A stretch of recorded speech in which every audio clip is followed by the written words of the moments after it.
Good morning everyone and welcome back to a new episode of the new Byte news. Today is March 18th, Monday, and I'm glad you're back. My name is Hostis and let's just jump back into the news. First bit of news is actually an update regarding No Man's Sky. No Man's Sky has seen a sort of campaign start release update which is called Next from last year, and that series of updates is now finished. Now, Sean Murray has taken to the PlayStation blog to talk about the next steps of No Man's Sky. And first bit of, can we just acknowledge that No Man's Sky just got recently so much better, especially with Next and now with what I'm talking about in the future, and it's absolutely worth maybe taking a second look. I personally would definitely take a look, probably in the summer when I have more time, just to sit down and explore more planets, because it's amazing that this game still sees so much support after what we know what was a really interesting release of a sadly uninteresting game. So for this year they have a new sort of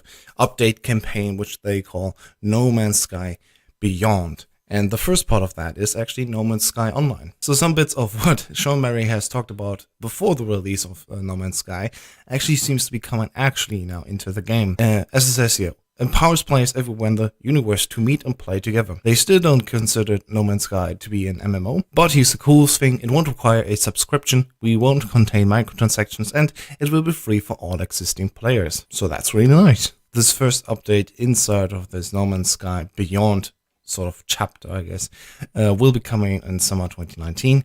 Much more is not known yet. And next bit of news, we have actually something interesting and part of sad even.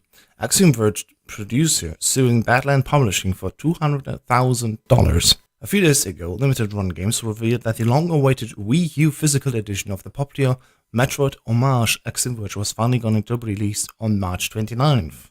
As you can see in this tweet here, yes, this is a WiiU release in 2019, basically 2 years too late. What Dane Edelman, one of the producers, said now about this: we've been quiet about it until now, but Badland Games ripped us, me and Tom Happ off as well. Here are some of the details, and it goes on into a very interesting aspect of how the deal came together with the publisher Badland Games and so on. Edelman says both he and Tom Happ, Axiom Verge's creator, went with Badland Publishing for the European physical release of the game, because Badland promised a generous deal. Not only would they match what the other publishers were saying, but it would also to go on to contribute a whopping 75% of its cut in order to create a trust fund to support Tom Happ's child, Alistar, which is born with carnicterus. So I went to Wikipedia and looked up what that is. Basically, some kind of fluid that's partially normal to the human body, but if it's like in the central brain aspect of it, it actually is toxic. It's like a neurotoxic, which is conditioned to, of course, damage the brain and even leads to death in some spaces. So having a trust fund with money to support the child's health, of course, seems to be a very noble thing and something that you really want to get if it was promised in a deal. You know, contracts are made, signed, and everything. So as it came time for Badland apparently to pay its share, communications with the publisher went dark. And that led to the creators to sue Badland Publishing for the $200,000 mentioned above. There's lots of statements also regarding this thing here, which are just going too much into the details for this show. So I really highly encourage you, look up the link in the video description down below where you can find this whole article regarding 2 statements, even 3 also from Badland, and look up the story yourselves, how it evolves. Because it's really dramatic and I really want you to care about this, which is why I will not just treat it as a brief moment in this news show, but actually want you to go and take a look inside yourself. Moving on, we have a new update regarding Steam and its reviews, because Steam actually apparently does care. It even puts in people to take a look into off-topic review bombs. As a new blog post says about the subject, it's clear to us that players value reviews highly and want us to ensure they're accurate and trustworthy. We've also spent a bunch of time building analysis tools to help us better understand what's happening in the reviews across all titles on Steam. Going forward, Valve has implemented a system that will identify what it calls off-topic review bombs and notify a team to investigate them. If the team determines the game is being targeted by an off-topic review bomb, it will notify the developer and remove all review scores submitted during the time the review bomb was occurring from the game's average review score. So the reviews were still there. It's just like the average review score, which will be actually not be impacted by this anymore, which was the overall goal, of course. Moving on, Turtle Beach is buying fellow gaming accessory maker Roccat. Roccat, which is actually sitting in Germany, Hamburg, so my home country, of course, is going to be purchased by Turtle Beach, apparently. Turtle Beach has released the finance just this week, of course, and in addition to a record fourth quarter, the headset maker announced that it has agreed to purchase fellow gaming peripheral company Roccat for $14.8 million in cash. In a press release tied to the news, Turtle Beach CEO Jürgen Stark calls the deal a key step in achieving our goal of building a $100 million PC gaming accessories business in the coming years. Well, good luck for that. I'm pretty sure Roccat is a team that will deeply care about that and will probably contribute a lot to that as well. Then at SXSW, there was a panel held regarding the next Sonic game, which is only Team Sonic Racing right now, but the team lead, Takashi Iizuka, confirmed that the studio has begun production on the next major Sonic the Hedgehog game, but since they only just started the production, it will probably not coming out this year anymore. Then EA ends its 32-bit support for The Sims 4 and also for older OS of the Mac OS systems. As they say here in a release statement, Apple has announced plans to phase out support for graphics processing technology called OpenGL and will be moving to a new technology known as Metal.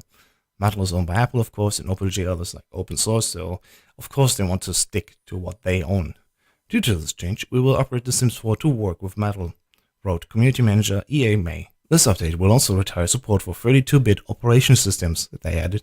We regularly evaluate our technologies, and to continue growing, improving, and optimizing the game, we have made the decision to retire 32-bit support. Now, you may be asking, who even has a 32-bit system? Well, I looked it up, and apparently, just remember, back in the 90s, when the Nintendo 64 and the early 2000s, when the PlayStation 2 came out, these two consoles were actually the first systems that had 64-bit microprocessors in them. Way earlier than PC systems, actually. And 64-bit computing for the home usage actually was just made available in the 2003 and onward. So it's been a while since 64-bit has been made available to the public, and yeah, we can understand that they want to get rid of that old shoe, I guess. Players, of course, who have these old systems will get a Legacy Edition, which is like a frozen state of Sims 4 with not getting any more updates from then on, which reminds me, just like in the console business where, for example, Destiny 1 was released on PlayStation 3 and PlayStation 4 and Xbox 360 and Xbox One, and after 2 years they said, okay, the older generation of consoles will not get any updates anymore. You can migrate over to the new generation and get new updates from then on, but the old generation of consoles is basically frozen and won't get any updates. The whole change will happen in June of 2019, so until then they will also let you know how you can get a Sims 4 Legacy Edition. Probably will also just pop up in your Origin Games library, because it's on PC and Mac, so probably not even that complicated to get access to it. And last bit of news, we have Fall of Anchorite's series' most detailed timeline yet, and it starts actually with the dinosaurs go extinct. Full articles, of course, linked down below. And in Google Earth, you can finally track down Carmen Sandiego, which is a really cool minigame, and seeing as it's just open for everyone, just go in there and see for yourself. And that has been it again for the gaming news. Thank you so much for watching. I hope you liked it. Please follow and subscribe, of course.